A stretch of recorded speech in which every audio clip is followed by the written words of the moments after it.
Okay, so Circle of Healing is getting nerfed again. Good.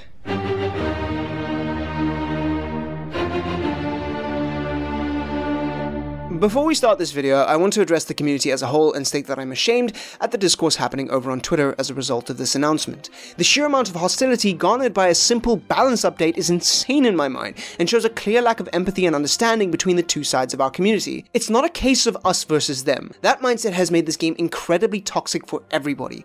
Both survivors and killers play Dead by Daylight, so it's important that we come to an understanding of each other's issues with this game in order to best move forward. That being said, Circle of Healing is a balancing nightmare that should have never made it to this game.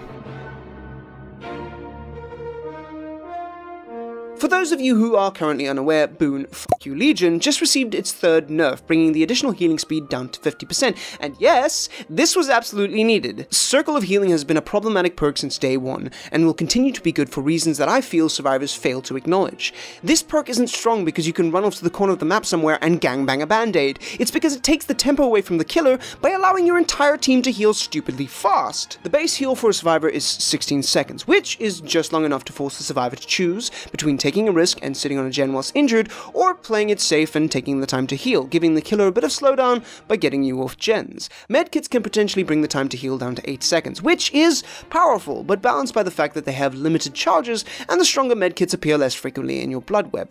Boon Circle of Healing in its nerfed state at 50% can allow a teammate to heal you in 10 seconds infinitely. This means that the killer doesn't get that slowdown or the advantage of you remaining injured, because survivors can just heal and get back on gens significantly faster. Allow me to just illustrate how broken this is by doing some basic mathematics for you.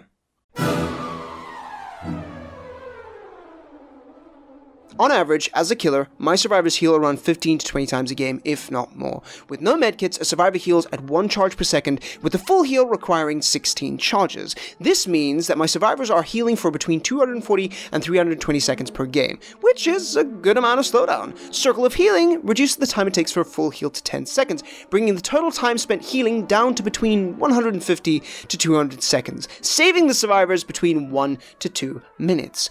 For those of you in the back of the class still counting with your fingers, let me put it simply. Boon Circle of Healing is a purple medkit with unlimited charges for everyone on your team. Sure, you can only self-heal at self-care speeds now, but your teammates can still heal you to full in 10 seconds, and this shit stacks with medkits. Look, I know it's hard for survivors to put themselves in a killer player's shoes. I know that solo queue is a nightmare, but you cannot tell me that this isn't patently bullshit. Unfortunately, there are those of you who are going to do so anyway, so let's go over some of the most common arguments used to defend this broken, unbalanced mess. Number 1, the boon takes time to place and the killer can snuff it out in less than 2 seconds. Yes, booning a totem does come with a time investment, but over the course of a match, the time that you gain from it makes that cost inconvenient at its worst, and it is only ever a downside if the killer snuffs the totem before you get value out of it, and even then, you can just go reboon another totem at the same menial cost. Even if the killer does take the time to go find the boon, I can guarantee you it's going to take longer than the 14 seconds you took to get it up, and even then, you still get value out of it as the killer is spending time looking for the totem instead of pressuring your team. Number 2, the boon has a range limit, so you can't use it whenever you want. Yes, the boon does have a limited range and is often placed near the edge of the map, but the funny thing about being injured is that you often want to avoid the killer anyway, so having to run somewhere far away from the action in order to heal is at best a blessing, and at worst, not counterintuitive. Killer's Tunnel, so survivors need strong perks to counteract that. Why do you think Killer's Tunnel? If you unhook in front of my face just to run away and heal, alleviating that pressure that I built up, wouldn't it be just stupid for me to let you do that? Especially if it wasn't even inconvenient for you to do so? Stop unhooking in front of a killer's face and respect their terror radius instead of expecting them to play nice, because not every killer is going to do so. What about the Dead Man's Pain Resonance combo? Killers have broken perks.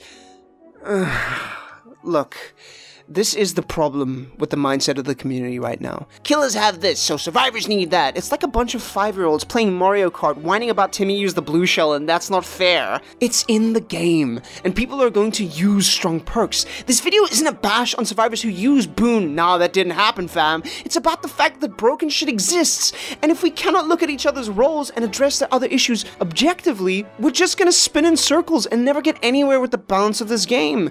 Pain Resonance and Deadman's has counterplay. If a killer downs a survivor, just let go of the gen for 2 seconds, wait for it to pop, and then get back onto it. A few seconds of your time compared to the enormous loss of tempo a killer gets for seeking out a boon is not comparable, and making that comparison is just ignorant. I'm not saying that all survivors are entitled, or that all killers are victims to this game being survivor-sided, which it fucking is, don't start with me.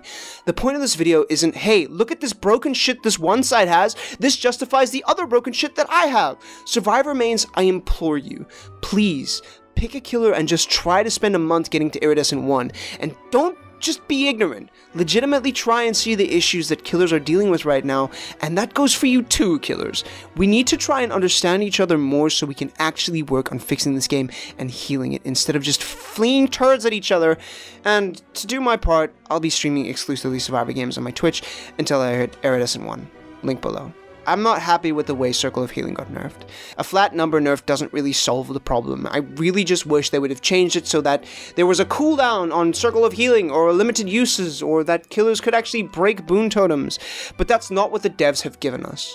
And we know from experience that the devs don't make changes according to the community all that often. So, unfortunately, we have to work with what we've got, which does mean trying to understand each other better. Try to understand why this nerf happened, because I can fucking guarantee you it happened for a good reason. Anyway, yeah, like, subscribe, thank you all for the amazing amount of support on my last video. I really do appreciate it. I'm going to keep trying to make videos as much as possible. Deathslinger videos should be coming soon. Hopefully you guys enjoy that. But yeah, like, subscribe, comment, let me know what you think about the Circle of Healing changes, if you think they were warranted, how you would have changed the Circle of Healing, and yeah, tell me if I'm being a dumbass. I hope we can do better as a community, instead of just bashing on each other all the time. Anyway, I'm done rambling. See you guys in the next one. Bye.